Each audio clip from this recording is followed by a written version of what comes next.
Əsl pəncərə belə yuyulur həyət evində. Bəli, həyət evində pəncərə belə yuyular deyib başlayırıq balkonu və həyəti təmizləməyə. Balkonu tozsoranlayıb siləndən sonra düşürük həyəti təmizləməyə. Səhifəmi izləyənlər bilir ki, evimizdə, həyətimizdə aylardır bitməyən təmir gedir. Ən çox gələn sual isə bu şüşələri necə təmizləyirsiniz? Gördüyünüz kimi şampunlu su düzəltmişəm, şotka ilə pəncərələri fışır-fışır yuyuram. Su ilə də durulayacağam. Bura şotkanı, pəncərəni, qapını, yerləri hamısını yudum.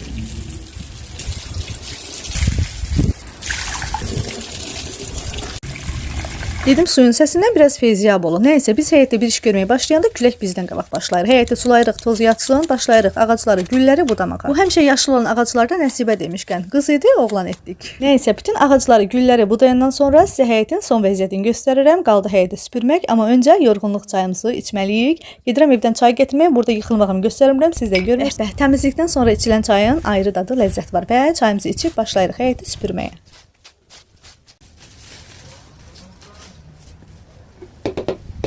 Bu gülləri biz qışda şaxta yandırmışdıq, gətirdim qoydum bura ki, inşallah ki düzələr və həyətimizi təmizlədik, bitdi. Baxın necə gözəl, fərah, geniş göründü həyət.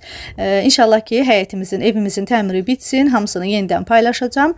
Belə videoların davamı üçün səhifəmə abunə olmağı unutmayın. Hələlik.